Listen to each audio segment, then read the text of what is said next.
শুক্রবার রানীগঞ্জের শিশুবাগান ফুটবল ময়দানে শ্রদ্ধেয় প্রাক্তন কাউন্সিলর কাঞ্চন কান্তি তিওয়ারি, অলোক বোস, কাউন্সিলর অলোক দত্ত, শৈলেন রুইদাস ও প্রাক্তন কর্মীদের স্মৃতির উদ্দেশ্যে রানীগঞ্জ তৃণমূল কংগ্রেসের এসটি এসসি ওবিসি সেলের পক্ষ থেকে অনুষ্ঠিত হল মহিলা ফুটবল প্রতিযোগিতা। প্রতিযোগিতাটি চলবে 3 দিন ধরে। মোট 4টি দল অংশগ্রহণ করছেন এই প্রতিযোগিতায়।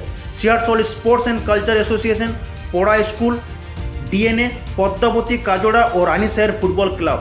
প্রতিযোগিতার প্রথম দিনেই মুখোমুখি সংঘর্ষে নেমেছিল পোড়া স্কুল ডিএনএ ও Searsole sports and culture association. পোড়া স্কুল ডিএনএ 2-1 গোলে পরাস্ত করল সিয়ারসল স্পোর্টস অ্যান্ড কালচার অ্যাসোসিয়েশনকে।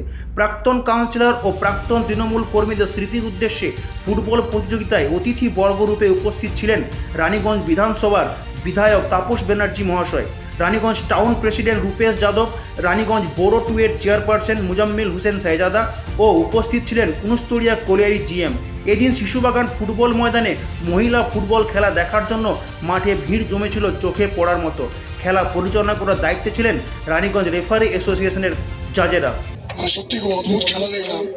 প্রান্তিক অঞ্চলের যে মেয়েরা থাকে, পিছিয়ে পড়া সমাজ থেকে যে মেয়েরা আজকে খেলাধুলার মাঠে আসছে, এরা কিন্তু আগামী দিনে আমাদের মেয়েদের ফুটবল গৌরবান্বিত করবে। আমি একটা ফিকিং দেখলাম, ওইখানে একটি মেয়ে লোককে বললাম, আমি জানি না তুমি বোধহয় লক্ষ্য করোনি, মুখটা ঘুরিয়েছি। একটি মেয়ে ওখান থেকে একটা ফিকিং করলো, আর এইখানে একটা ফিকিং করলো। ফিকিং একটা মানে চালু বলে একটা শট মারলো, দুটোই কিন্তু দর্শনীয়। আর যে গোলটি হলো, লাস্ট গোলটা আমরা দেখলাম, অত্যন্ত মাথা ঠান্ডা রেখে সুন্দরভাবে বলটা প্রেস করে দিল। তো তাদের মধ্যে বুদ্ধিমত্তা আছে, তাদের মধ্যে স্কিল আছে। তো এরকম তাদের যদি প্রমোট করা যায়, তাহলে নিশ্চয়ই তারা আরো আগামী দিনে যেতে পারবে। আর খেলাধুলা যাই হোক, যে অবস্থা আমরা অতীতেও দেখেছি, এখনো দেখছি, আগামী দিনেও দেখবো।